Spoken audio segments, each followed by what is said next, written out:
mubimenye nta mugisha wo gukira, nta rukiza na rumwe rutava ku kwemera.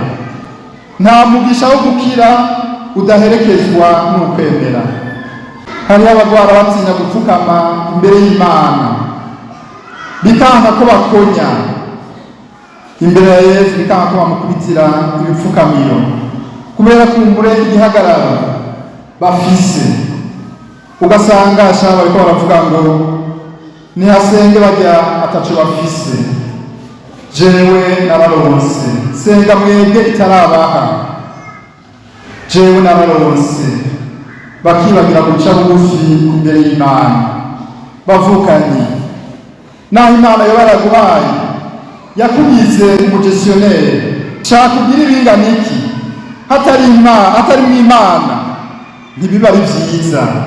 Shaka kugira amagara meza, wiyumve ko ukomeye, ushake mbere ugire hasi kubura hejuru. Udafise Imana muri wewe uri ubusa, uri babi imbere y'Imana.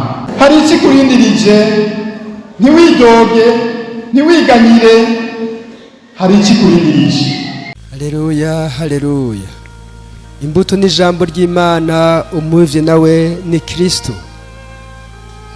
Umwemera wese azoramba mu myaka yose. Haleluya. Tugira amahoro ya Kristo. Yesu amubwira ati ndaje kumukiza. Bavukanye, uburwayi ni iteka ry'Imana ryo kwerekana ubushobozi bwayo mu buzima bwacu. Ikibazo cyo kurwara, ikibazo cy'indwara, ikibazo cy'ibitwaro bitandukanye, ikibazo cy'ibibazo bidushikira mu buzima nibiza bitatubabarira, nibiza bitubabaza, bikaduca intege, bikadutera ubwoba, mbere tukibaza ibibazo cyane, bigashika mbere tukidogera Imana, tukidogera na bene wacu. Ariko ijambo ry'Imana riratwereka ko mu ndwara zacu Imana itugirira ubuntu, Imana itugirira impuhwe, Imana itugirira ikigongwe, kuko ni kenshi ituba hafi kurusha mbere ko tubyibaza.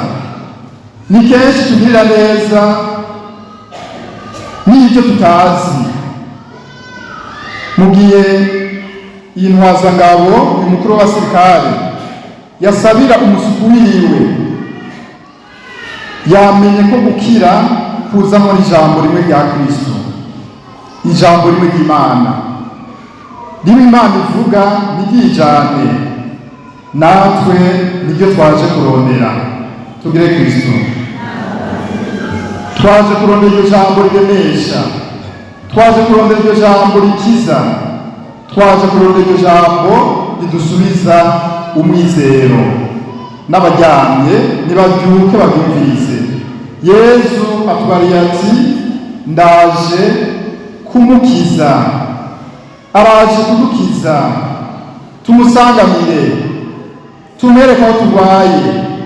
Araje kudukiza, araje agukiza izo ndwara, araje atwishurire ibyo bibazo, araje atwakirire iyo mitwaro twamutuye. Kurwara si intambamyi ku Mana, ahubwo ku Mana ni akanya ko kwerekana ububasha bwayo ku bayo, ku bantu bayo, ku barwayi. Imana igaragaze urukundo rwayo, igaragaze ikigongwe cyayo, igaragaze impuhwe zayo. Turarindira Imana iduhindurire, ihindure ibihe. Turarindira Imana ihindure ibyase guhinduka, bimwe twibaza ko byase, bimwe twibaza mbere byadujuragije bikatujana mu bitari byo. None mwebwe ko twavyumvise mu ijambo ry'Imana, mwebwe aho mubaye mwari bwumve umusukukazi, uwatwawe kw'imbohe, umushumba asabira sebuja urukiza, amuhanura ko yogenda kuraba umuhanuzi Elize. Yabicishije kuri nabuja, kuko burya abashumbakazi kenshi hari igihe batinya ba shebuja. Twibe koko uyu musukukazi nk'uko twavyumvise mu ijambo ry'Imana yari uwaje azanywe kw'imbohe, yari umunyisirayeli,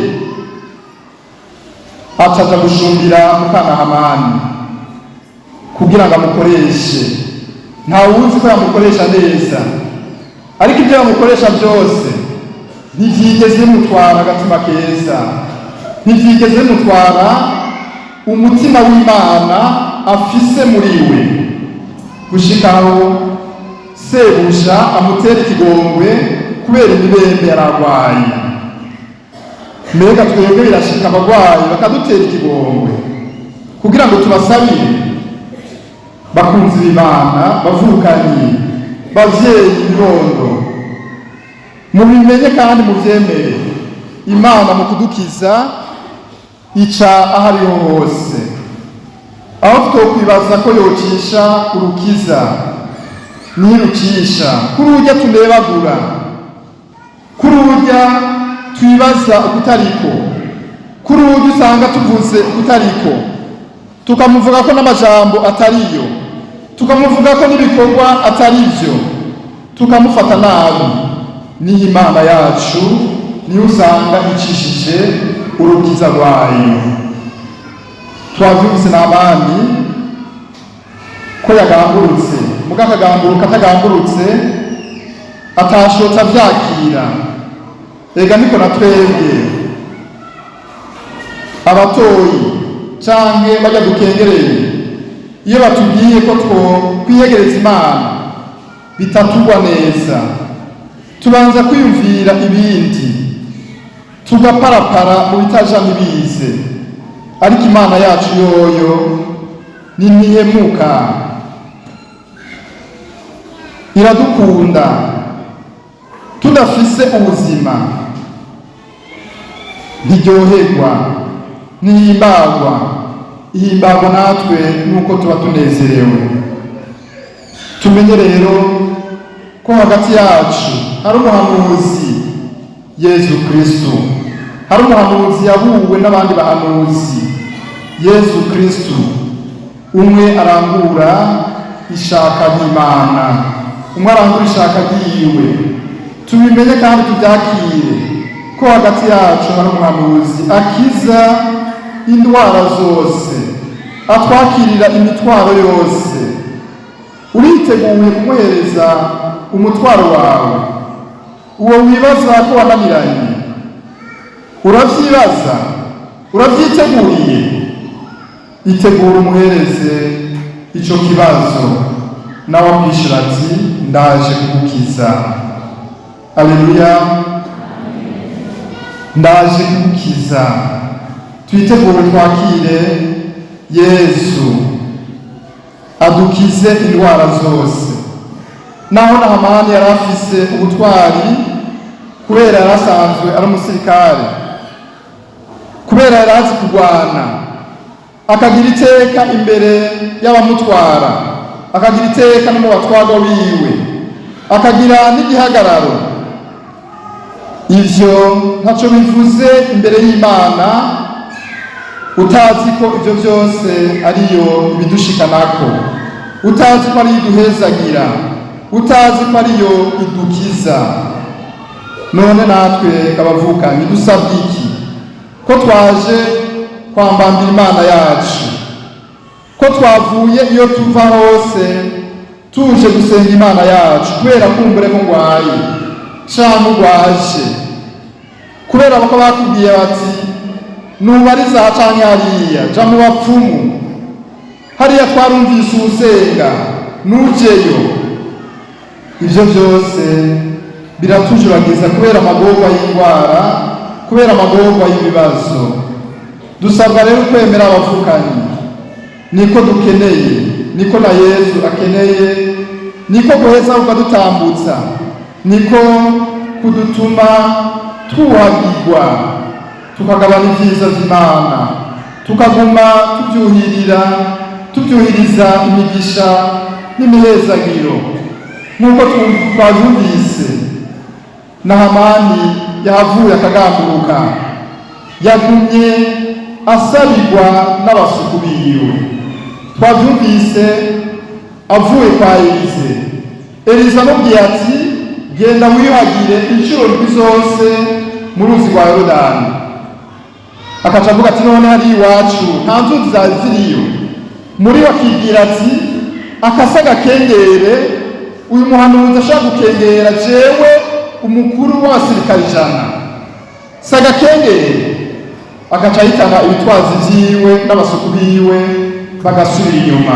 Mugabo abasuku bakamubwira ati none vyogutwara iki ugiye kwiyuhagira muri urwo ruzi rwa Yorodani ukacukira?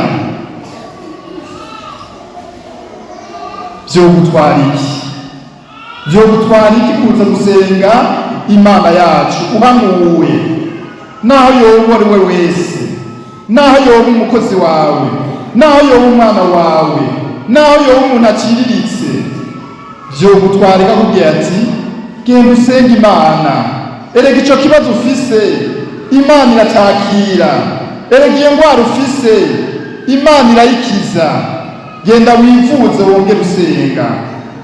Vyogutwara iki? Yahavuye rero Mutima Mweranda amugendera, arahindukira, aragenda, ariyuhagira, aridibika incuro ndwi mu ruzi rwa Yorodani.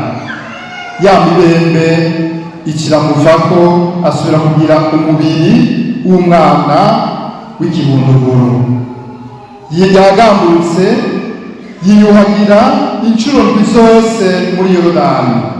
Erega dutegere neza abavukanyi ko ubatijwe abageze ikirenge mu ca Yesu nawe yaraciye muri Yorodani, atari uko nawe yaragwaye imibembe, mugabo kwari kugira ngo ayacyorore, twame duca natwe aho yaciye. Na Hamani ntiyari Umwisirayeli, ntiyarazi Yorodani, yarazi izindi nzuzi z'iwabo. Kurya natwe hari igihe usanga tutamenya Imana, tutamenye ko Yesu akiza, ugasanga tumenye abapfumu baho duherereye, mbere tukamenya rurangiranwa gusumba abandi bose. Mugabo hariho Yesu, hariho Yesu akiza, hariho Yesu atubohora, hariho Yesu adutabara. None rero Yesu yaraducyororoye, aracyorora amazi y'abatisimu kugira ngo adukize umwanda wose, adukize umwanda wose w'igicumuro. Ico gicumuro kidutera imibembe, cyane cyane imibembe yo ku mutima, mbere igahava yandukira n'umubiri. N'ubu rero Yesu aracakiza. Turumvise no mu nkuru nziza umukuru w'abasirikare kandi hoho Yesu yaciye bihindukiza. Ubusobasuku baza gusabira urwaye, ubu n'abatware n'umutware aza gusabira urwaye, le centurion niwe aza gusabira umusuku wiwe. Mu gitabo cy'ibisomwa banditse umusuku, muga muri Bibiliya Nyeranda banditse umwana wiwe. Bivuga ko umwana utunze mu nzu, umwana ugaburira, umwana wambika, naho yoba ari umukozi, n'umwana wawe. Icyo utegerezwa gusabira umwana wawe cyangwa icyo utegerezwa kwisabira uragisabira n'uwo musuku. Nico gituma umukuru w'abasirikare twumvise abwira Yesu aterega akana kanje, umwana wanje aragwaye kandi araremvye, ari hafi gucikana. Tugire Kristo. tuvyibuke ko neza uyu musirikare twumvise mu nkuru nziza yaba umupagani. Wewe yari afite igihagararo c'uko ari umusirikare, kandi abandi bamwubaha, abatuma bakagenda iyo batumye, abahamagara bakaza bahamagaye, mbere harimo n'uwo mwana wiwe n'uwo musuku wiwe. None rero Yesu abandanya akiza, yarakiza abahanuzi bamuhamagaye, ba Elise, ba Eliya n'abandi bahanuzi.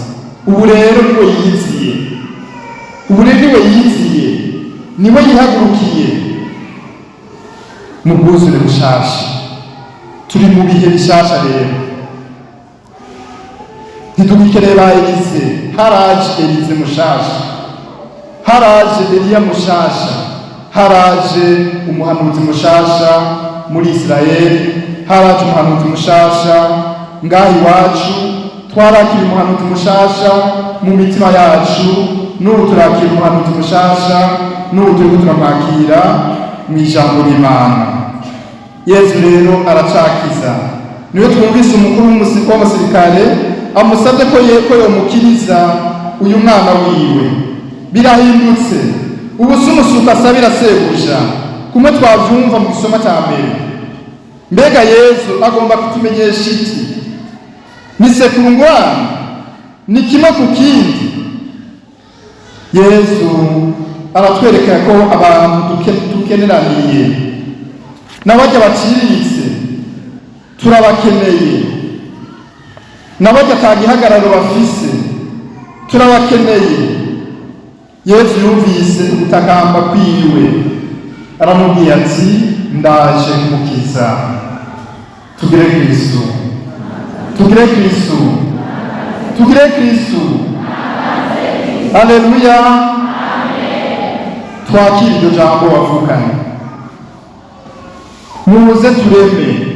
Twebwe twaje ngaha muri ingoro y'Imana, twebwe twaje turwaye, twebwe twaje gusenga, twebwe twaje gusabirwa gukira, twebwe turi ngaha. Wowe uri ngaha, wowe urwaye, wowe uryamye, wowe urwajije mu bitaro, umve iyo nyishu ya Yesu ni yawe.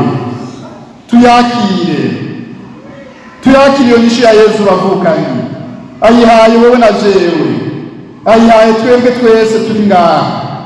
Nta kindi cyatumye tubaha atari ukwemera, nta kindi cyatumye tubaha atari ukwemera.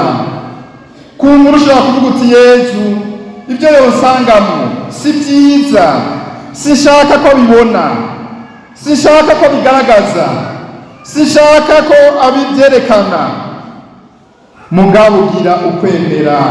Uyu musirikare ibyo yarimwo ntabyo tuzi, mugabo ugira yarishe abantu, mbere yaragwanye aratsinda.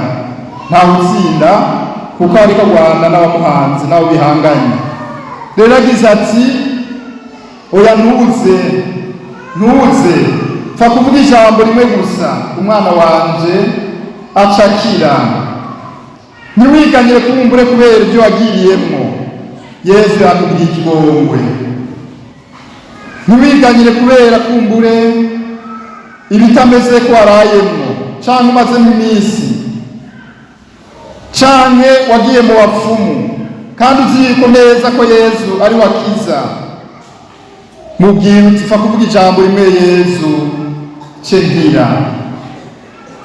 Twama iryo jambo tubisubiramwo iminsi yose mu mwuka y'imisa. Ni ukugira ngo twerekane ko Yesu twakira, tutamwakira turi beza, tutamwakira turi beza cyane. Abeza ntibabuze, mugabo kandi n'ababi ntibabuze. Cyo gituma Ekleziya yaduteguriye iryo jambo, mbere n'ijambo ry'Imana. Pfa kuvuga ijambo rimwe gusa, umutima wanje ucukira, umwana wanje acakira, umuvyeyi wanje acakira.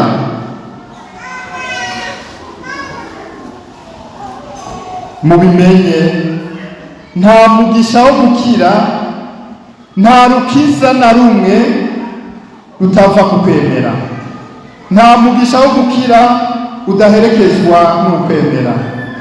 Uyu mutegetsi akomeye yemeye arakira Yesu, aramubwira ati fa kuvuga ijambo na rimwe gusa umwana wanje acakira. Iri jambo wavukanye rirerekana ko ukwemera nikubazwa uburemere bw'indwara, ahubwo ubushobozi bw'Imana. Nturaba uburemere bw'indwara ufise imbere yo kugira ukwemera. Ukwemera kurasumba ubwo buremere bw'indwara, pfa kugira ukwemera gusa. Ukwemera ni kuba kure y'urwaye mu gihe afise uwamusabiye, ahubwo kumenya ko Imana iri hafi cyane n'uwo ahanganye n'ububabare. Hariho abababaye, hariho abababariye ngaho, hariho n'abababariye mu bitaro, hariho n'abababariye aho bicaye. Imana muri kumwe, tubyumve yemwe, tubyumve kandi tubyakire. Imana muri kumwe, Yesu yaje kudukiza. Ukwemera nitukwambike ubwoba, nitukwambike ukwihebura, ahubwo tukwambike icyizere kiguma ku Mana yacu, kiguma kuri Yesu. Mu gusabira abarwayi tutangure tugire umutima wizera ko Imana ishobora kudukiza. Noneho si irabishobora, iradukiza uko bimeze kose.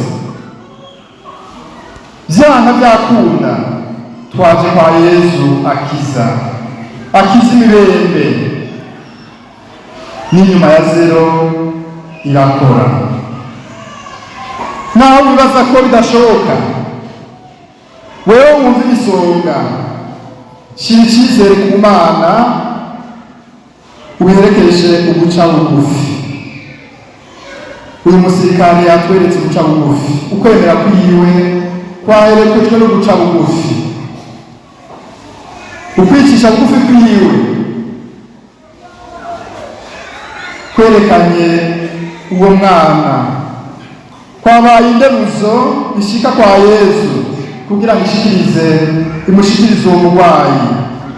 Uyu musirikare yabwiye Yesu ati ntibikwiye ko winjira mu nzu yanje, hari ibitamezeko. Dutahura inzu ko ari umutima wiwe.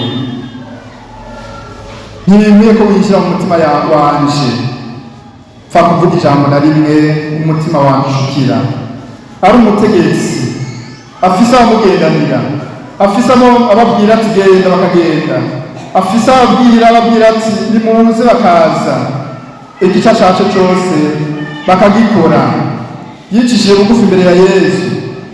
Natwe bitwigishe ko mu gusenga turondera gukira tubanze duce bugufi, tugaya akabi kacu, bwa buhangange bwacu tubusige hirya, bwa butunzi bwacu tubusige hirya, bwa bwishime bwacu tubusige hirya. Imana Yesu akorera mu mitima iciye bugufi, itarashira Imana kure, itararenza Imana mu marembo. Ukwemera kutagira ukwicisha bugufi nukugera ku muco w'Imana, nikuweza ngo kwakire Yesu. Dusabire abarwayi bacu tubwira Imana tuti Mana mushobora byose, si kubw'ukuri kwacu, si kubwa ubukomezi bwacu, si kubw'akazi kacu, ariko ni kubw'ubuntu bwawe. Hariho abagwara batinya gupfukama imbere y'Imana, bikanka ko bakonya imbere ya Yesu, bikanka ko bamukubitira ibipfukamiro kubera kumbure igihagararo bafise. Ugasanga ashaka bariko baravuga ngo nihasenge bajya ataco bafise. Jewe nararonse, senga mwebwe itarabaha. Jewe nararonse. Bakibagira guca bugufi imbere y'Imana, bavukanye, naho Imana yoba yaraguhaye yakugize umugestionnaire, muze duce bugufi tumenye ko Imana atawirengera, iri hejuru ya byose, nimushobora byose, nimutananirwa. Shaka ugira ibingana iki hatari mu Imana ntibiba ari byiza. Shaka ugira amagara meza, wiyumve ko ukomeye, ushake mbere ugire hasi kubura hejuru. Udafise Imana muri wewe uri ubusa, uri babi imbere y'Imana. Ni hamwe nyene ari impuhwe zayo ndaje kumukiza. Izi mpuhwe za Yesu bavukanye, izi mpuhwe Yesu agiriye umurwayi, iki kibondo mbere cari kiremvye hafi yo gupfa. Imana irazi ko umurwayi atari uwacu, n'uw'Imana imbere y'ikuba uw'abantu. Hari igihe twivugira ngo umurwayi wanje, tukibagira uruhara rw'Imana. Ubwo ntitwibagira ikibanza c'Imana ku murwayi, ntitwibagira ko Yesu ahari ku murwayi. Si hamwe duhava tukajuragirika, ugasanga mbere tugiye mu bitari byo, tugiye mu bapfumu, tugiye kurondera rukiza aho rutari. Yesu ntiyatinye kuraba indwara y'uwo mwana, naho yari yumvise ngo ararembye hafi yo gupfa. Ntiyaravye ko uwo musirikare atemera, ariko yamugiriye impuhwe. Arumva akababaro k'umutakambiye, aca amubwira ati ndaje kumukiza. Ese natwe twomere mu guca bugufi, twomwereka impuhwe, twomwereka ububabare dufise buherekejwe n'ukwemera. Araheza ararema wa musirikare, arumva ko umutwaro wiwe uronse inyishu. Icari ku mutima cururutse. Ese natwe cyo kururuka abavukanyi, nitwakira iyi nyishu ya Yesu ikubwira iti ndaje kugukiza, ikubwira iti ndaje kubakiza, ikubwira iti tekana, kajya karengayo kazohera, tekana, amahoro y'umutima urayaronka, tekana, uko kwiganyira kuratsindwa, tekanya umutima wawe, ndahari ku bwawe, nabambwe ku bwawe, namanitse amaboko ku musaraba ngo ncungure mwese. Kumwe yabivuga mu nkuru nziza ya Yohani, agira ati humure naratsinze isi. Aragira ati mbere ndi kumwe namwe ubutakibabwira. Mbega none tujuragirika kubera iki? Tuja mu binazi kubera iki? Kandi Yesu yaratubwiye mu majambo yose. Yesu ntatinya abarwayi, ahubwo ni mu bamuzanye. Niwe agira ati sinazanywe n'abakomeye, nazanywe n'abarwayi.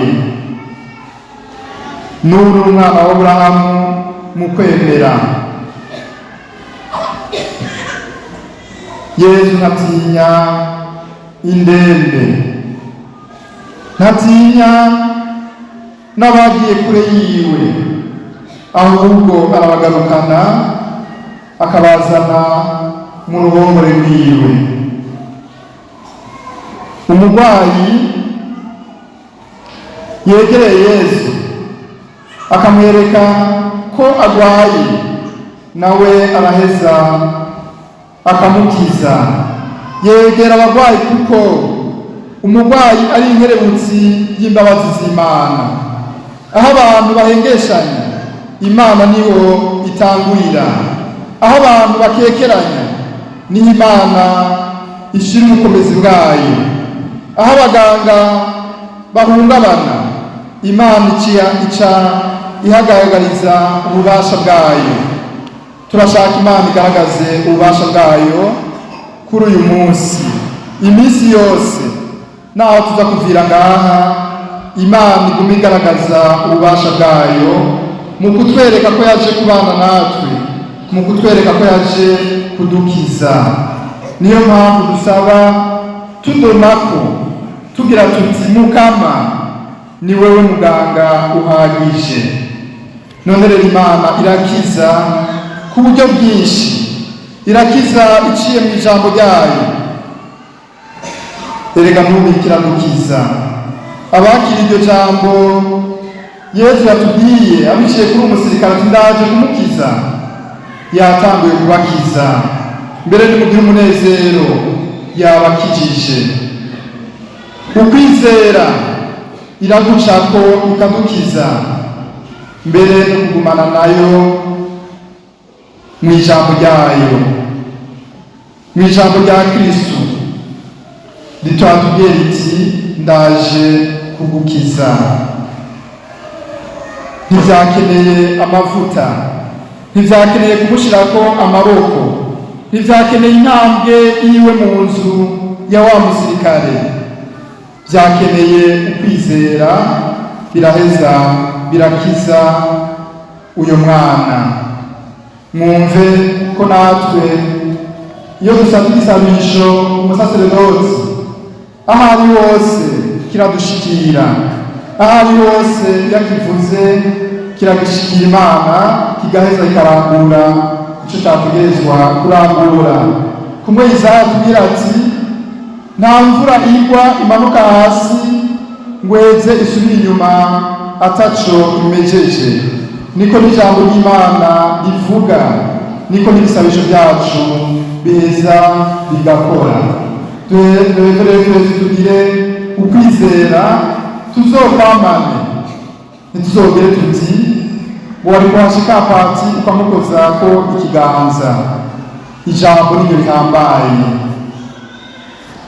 Ivyo rero bitwigisha ko Imana irakiza mu buryo bwinshi, mu buryo budasa n'ivyo tatwizeye. Naho tatwizeye kucisha urukiza, Imana iradukiza. Kandi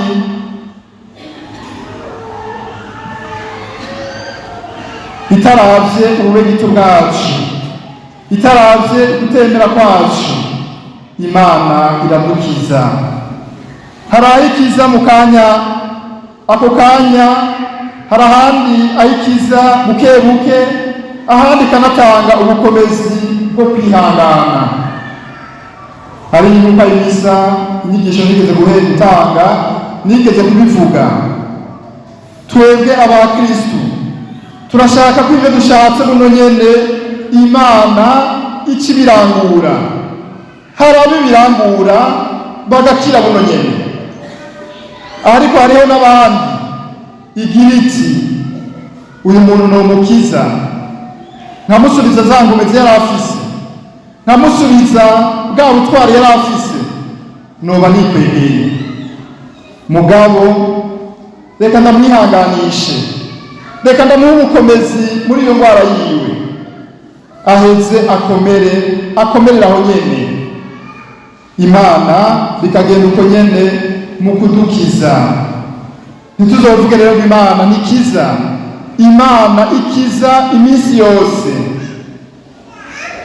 Imana ikiza iminsi yose, umwanya wose.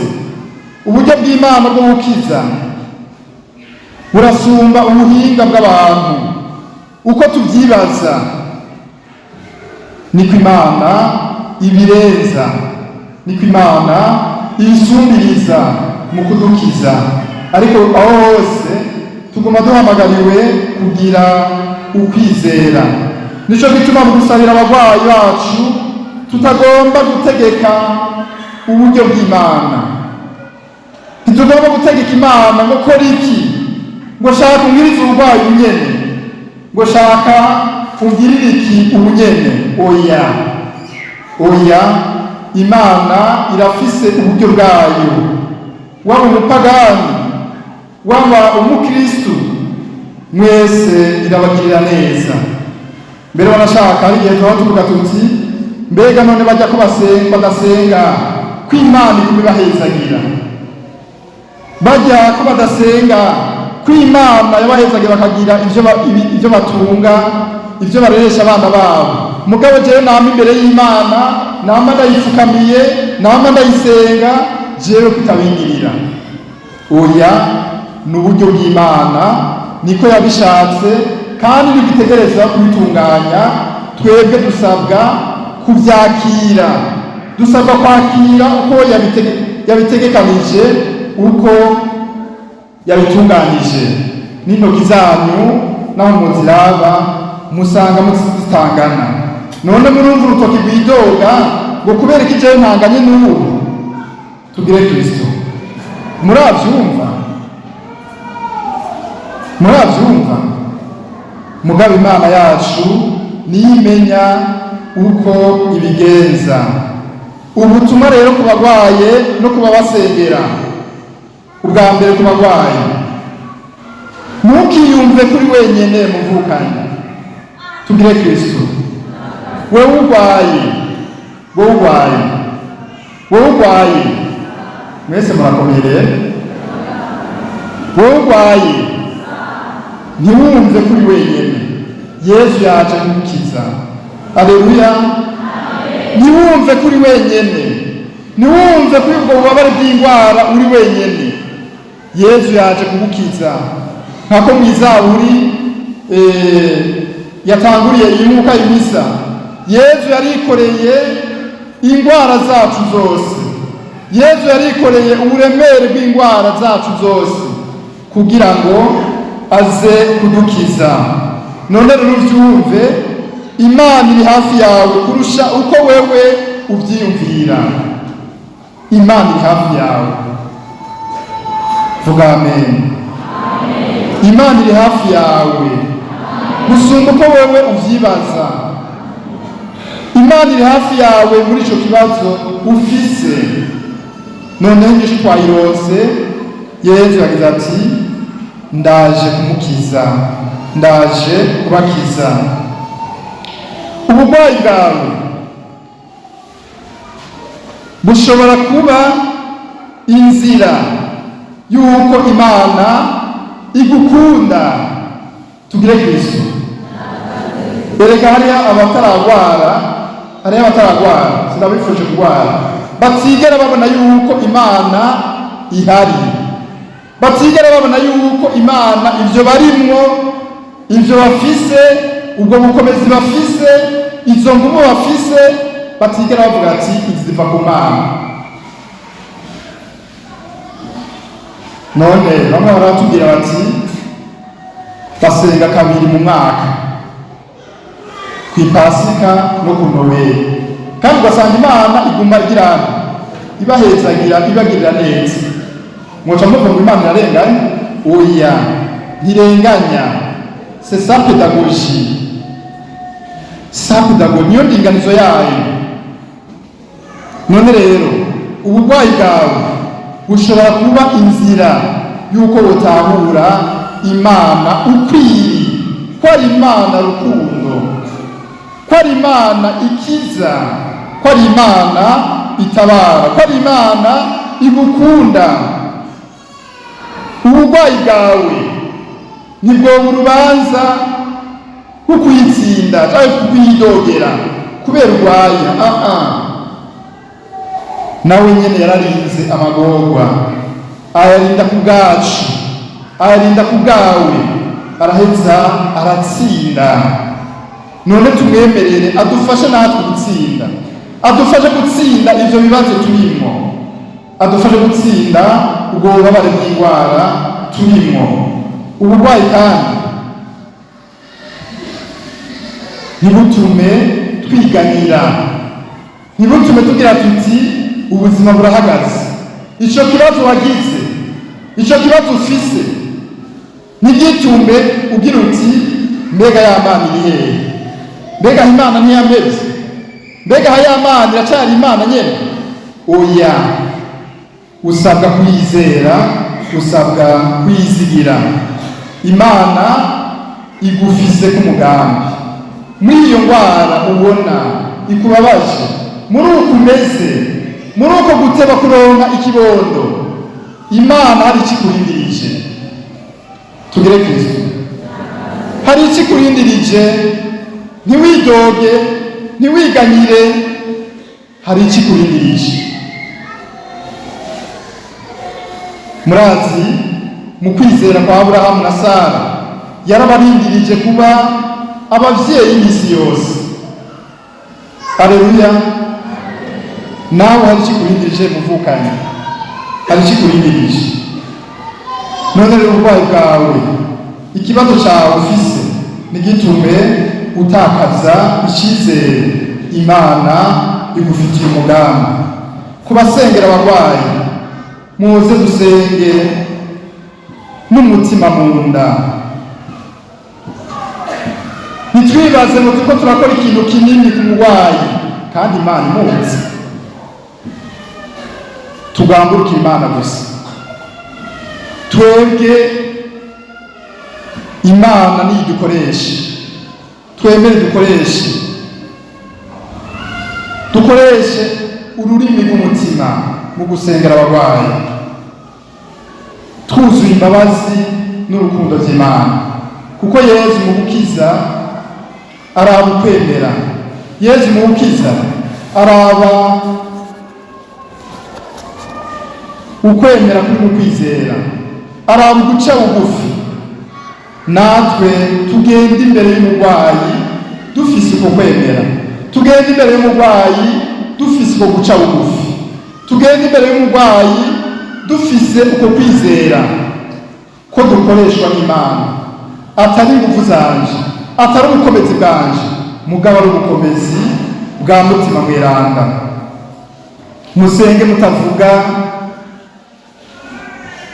amajambo menshi. Yesu mu musara amajambo menshi yagize ati ndaje kumukiza. Mbere arahavugira ati igire ibimenyetso byawe werekanye, ukwemera kwawe werekanye, uza gusanga umwana yakize. Nk'uko yamubwiye kuri ya saha nyene, kuri wa munota nyene yaciye asanga umwana yakize. Ahubwo tuvuge ijambo rimwe ryuzuye ukwizera, ijambo rimwe ryuzuye ububasha bwa Yesu, kuko n'ijambo na Yesu yavuze rimwe gusa. Fa kuvuga ijambo rimwe gusa, umutima wanje ucukira. Twakire kino gisabisho, twisabire, twongere dusabire abarwayi. Dusabe. Mukama Yesu, uri umuganga w'ubuzima bwacu. Twaje imbere yawe tuzanye abarwayi bose, abarwayi ku mubiri, abarwayi ku mutima, n'abarwayi ko tutazi. Turagusabye Mukama Yesu, uvuga ijambo rimwe kumwe warivuga kuri wa mutware w'abasirikare, yakubwira ati fa kuvuga ijambo rimwe gusa, umutima wanje ucukira, umwana wanje acakira. None natwe kuba ari ngaha mu ngoro y'Imana, vuga ijambo rimwe gusa. Mukama, kiza abababaye, kiza abagwaje, kiza abafise abababaye cyane. Shira ingufu mu bananiwe ku mutima no ku mubiri, mugorora abamugaye, ziburura amatwi yabo, humura amaso yabo y'umutima n'umubiri, kiza ibikomere vy'imitima, tanga inyishu y'ibibazo byacu, ukura ubwoba mu mitima y'abahahamutse, tanga imibondo mu babikeneye, mu babigusaba. Daba amarira y'abarira nka Ana, subiza icyizere aho cyabuze, kiza indwara zikomeye cyane. Iwawe nta burwayi biteye ubwoba, turabizi kandi turabyemera. Nta burwayi buteye ubwoba, nta kanseri gutera ubwoba, nta diyabete gutera ubwoba, eka izo tuzi zose, nta n'imvune gutera ubwoba. Ni wewe wunga, ni wewe urema amagufa ukayasubiza mazima, n'imvune tutokwibaza ko zishobora gukira. None rero turicishe bugufi imbere yawe, turishije bugufi imbere yawe Mukama Yesu, duheba ibyacu tukaza gusaba ngo udukize, utugirire ubuntu n'impuhwe.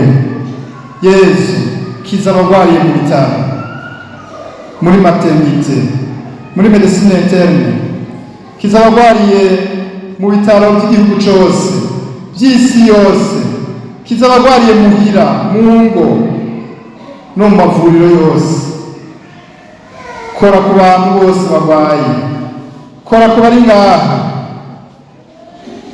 nuko nicyo abantu twebwe tudashobora gukora, ariko uca ukwemera kwacu kokora, kuko wewe uri mushobora byose.